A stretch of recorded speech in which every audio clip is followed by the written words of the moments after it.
If you watched the previous video on Socratic Seminar, we talked a little bit about what Socratic Seminar is basically and why I've chosen to institute it in my college level courses, but also why it could be of benefit to other courses. If you haven't watched that video, you might want to go back and look at that. But if you have, hopefully I've kind of nudged you towards the direction of considering Socratic Seminar for your own classes. It's a really powerful pedagogical tool for things like critical thinking.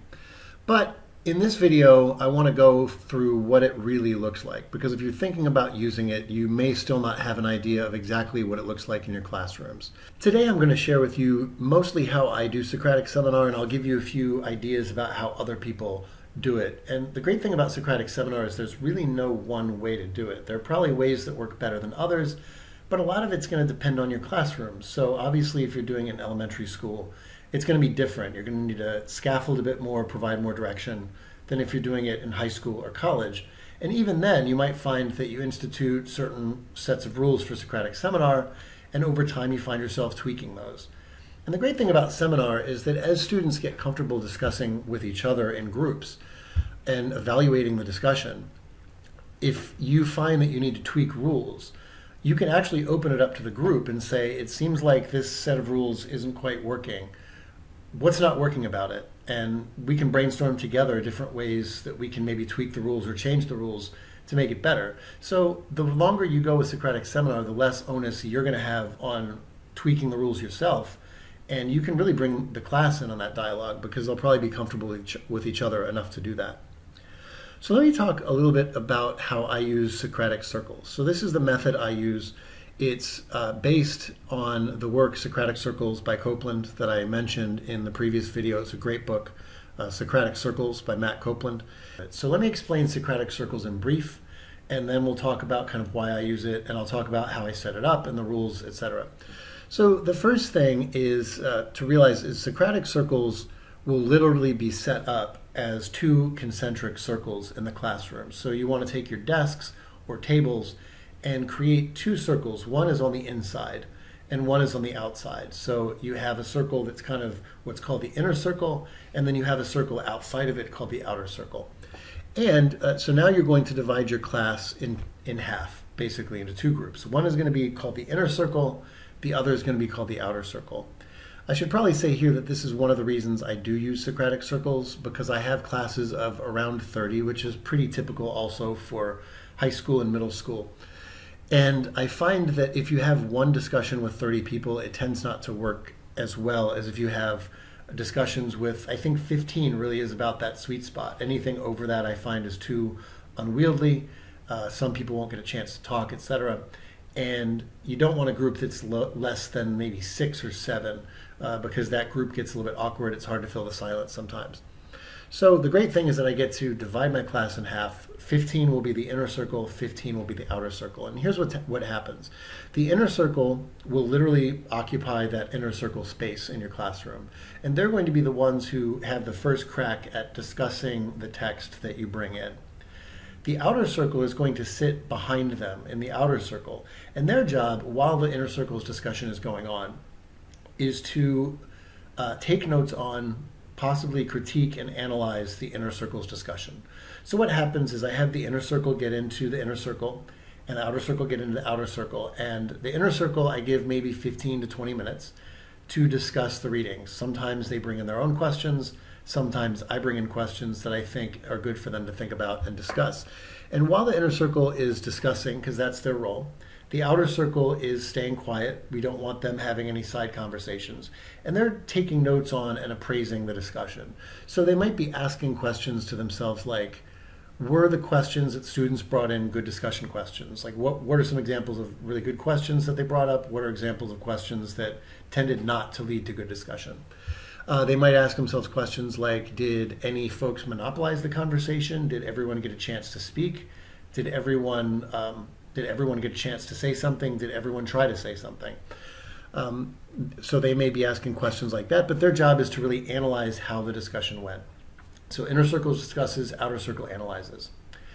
And the outer circle's role is really important, even though they're not talking in the inner circle. They're basically the group that's going to help us improve the discussion over time. So if you discuss and it didn't go very well, the outer circle will pick up on maybe why it didn't go very well, They'll be able to say it, you say something about it, and then you can improve the discussion from there. But after the inner circle is done with their discussion and the outer circle has taken notes on that discussion, you give the outer circle several minutes to what I usually call debrief about the discussion. So you ask the outer circle, okay, now that the inner circle has talked, what do you think went well about this discussion? What do you think didn't go well about this discussion? So some of the things that my outer circles tend to say are, I really like how we referred to the text a lot. It seemed like everyone referred to the text. Let's keep doing that. Or maybe they might say, I really feel like this question that so-and-so brought up was a really good question, and I don't feel like we really followed up on it. I felt like we changed subjects. Maybe when that happens, let's all be cognizant to actually really keep on course with one question at a time. Sometimes people will mention that they did feel like there was a few people who monopolized the conversation, or maybe everyone talked and that was really good. So the outer circle's job, again, is to really evaluate the discussion, and after the inner circle talks, the outer circle gets a chance to debrief in front of the entire class. Okay, and once that's over, once the inner circle's had their round and the outer circle's been able to debrief, you switch. Now you say, okay, those of you in the outer circle, go to the inner circle, and those of you who are in the inner circle, you can go to the outer circle. And then you basically do the process again. So now the new inner circle gets 15 or 20 minutes, however long that is, to discuss the readings. And then the new outer circle gets a chance to take notes and debrief, etc. Let me walk you through the set of rules that I use for the inner and outer circles. So it's really important that before discussions, we review the rules, and especially before the first several discussions, because this is a pretty new experience for a lot of people. They've never had these kinds of discussions before. So here are my ground rules that I set for the inner circle. Now, this is my preference, but I usually like to call on a student to get us started. So my rule is that when we read a work, students have to come in with at least one question that they want to throw out for discussion, or a comment, an observation about the text that they think would lead to good discussion. So I usually call on a student to get us started. Obviously, the rule is one student will talk at a time. You don't want side conversations. Refer to the text when possible. So this means that everyone is using the same text with the same page numbers, so that you can say, as it says in paragraph 3 on page 8, and everyone can refer to that. Here's a rule that takes a little bit of time for students to get, and it always surprises me how long it takes for students to adapt to this. Students are used to talking to the teacher. So what often happens is when they're having conversations in the circle, they're supposed to be talking to each other. But what often happens is they'll start looking at me while they're talking, because that's what they're used to in most school environments. So I like to warn them ahead of time that when they do that, I will usually politely look away. And it's not that I'm being rude. It's not that I don't want to hear what they're saying, but it's a reminder to them that you are talking to the group, not to the teacher. This is, I really want to emphasize that this is a really difficult rule for students to get, especially the longer they've had in school where the goal is to talk to the teacher. They are talking to each other, not the teacher. Another rule that I have is we always want to keep the discussion on topic and, of course, link it to the text whenever possible. So when a conversation gets sidetracked, I like to really rely on the group to bring it back, but sometimes, of course, if I'm participating in the circle, I feel like it's my job to bring it back. So if the discussion wanders a bit, I have to think of a way to bring it back kind of gently to the topic at hand. So that's a great point, but why don't we focus on the text? Or if someone says something that doesn't seem related to the text, I might jump in with, that's a really interesting point. So can we connect that back to the text? How does that relate back to the text? And usually we can kind of snap back at that point. And then, of course, the last rule is no side conversation. So that's for the inner circle. So my outer circle rules are, I want to make sure that they know that their primary job is to pay attention to the conversation and make notes. This is a really important rule, not only so that they understand what their function is, but also because you as the teacher want to make sure that there are no conversations going on in the outer circle. And being in the outer circle is kind of tough, because you're listening to a group talk and you might actually want to say something about something they brought up. So you really want them to be taking notes actively, or you want them to be filling out an outer circle worksheet where they're kind of evaluating the discussion as it happens, but doing something that keeps their attention focused on the inner circle. So second, I usually like to say that the outer circle's role, one of the things they can do is function as fact checkers. So I don't, policies on electronics vary from school to school, but my students as college students can bring in their laptops and phones and tablets. And instead of disallowing those in class, I look at it as a resource. So the outer circle has those tools with them. And sometimes the inner circle will bring up some piece of factual information that they vaguely remember, but they'll say, so I remember learning in another class about this, and that seems to relate to the reading. The outer circle at that point can actually function as a fact checker. So I tell the outer circle, if you hear someone in the inner circle bring up some factual thing, one of your jobs is to check that and make sure that it's accurate. And when we debrief as the outer circle, you can actually bring that in and say, okay, Susie said this, I just looked on the computer, that's actually slightly inaccurate. So here's what I found on the internet. And that's the nice function for the outer circle. It gives them, another thing to do. From time to time, I use what's called a hot seat. So if an outer circle member has a really pressing thing that they want to say in response to someone, what I like to do is keep a seat in the inner circle open so that that person from the outer circle can come into the hot seat. And as soon as the person who's speaking is done speaking, I give them no more than a minute. And the person in the outer circle can use that minute to add whatever they want to add to the conversation. And that allows the outer circle at least some possibility of being able to talk and being able to respond to something they feel like is really pressing. But that's just my preferred way of doing Socratic seminars. So I like the Socratic circle methods for a few reasons. It breaks up the groups into manageable discussion groups of 15 or so, and it allows there to be a group that discusses and a group that evaluates so that you can really keep improving over time.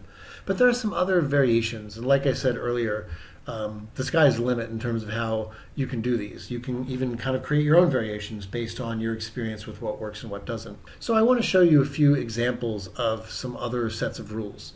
The first is called Fishbowl, and it's pretty similar to Socratic circles. It's kind of a variation on Socratic circles.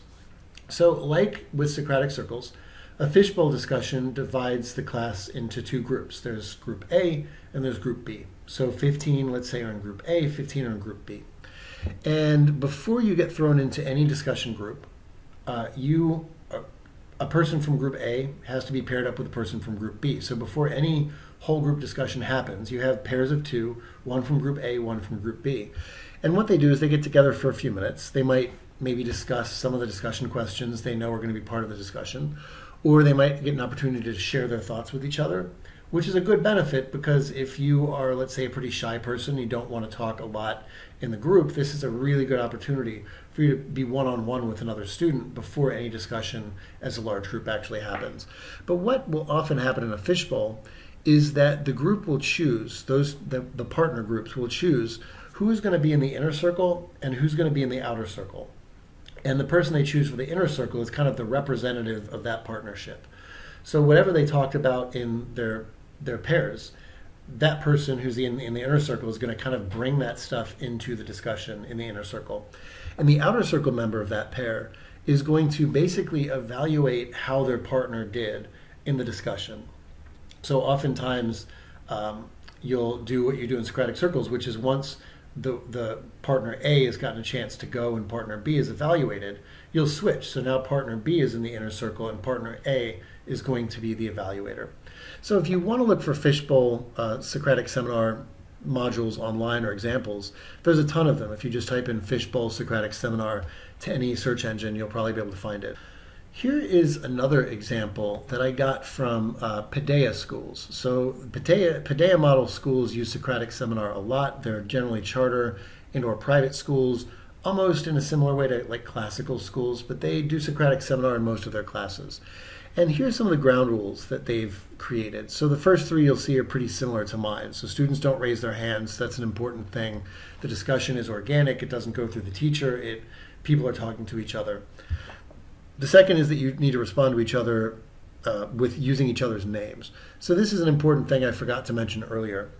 Students should have name cards, usually the kind of tent thing where you bring in some cardstock and they fold it so that their name is they can put it on their desks and their name is facing outwards so that everyone can see it. So we're really trying to respond to each other using names. And third, that they should express agreement or disagreement in a courteous way. This, in my experience, doesn't take a whole lot of practice. People are pretty good at doing it once they're in seminar, but it may take a little practice. So with Paideia, here's where things get a little bit different. So instead of just getting into discussion groups and having discussions, what happens is the group, it seems like, chooses a goal for that discussion. So it could be something like we want to keep an open mind, or we want to make sure that we're really using each other's names today, or we want to make sure that everyone talks today, or we just want to get a better understanding of this text today. It could be something like that. So the group chooses a goal before the discussion, and that'll help dictate how the discussion happens. And last, each individual may choose a goal. So maybe before the discussion starts, each individual can maybe write down what their goal is for the day.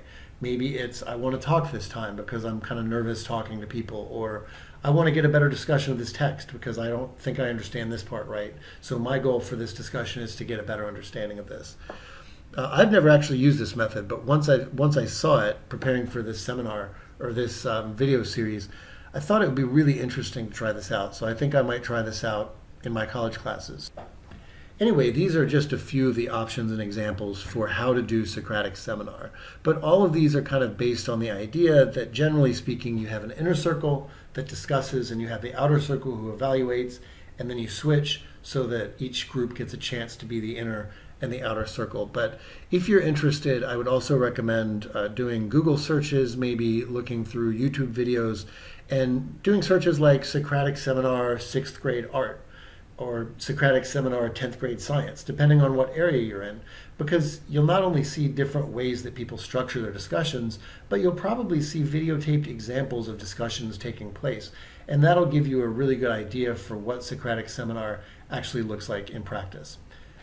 So in the next video then, we will talk a little bit about choosing the texts for readings, which is a really important thing to do. That's actually a lot of work, and there's a lot of consideration into what kind of readings and texts do the best in Socratic seminars. So we'll talk a little bit about that in the next video.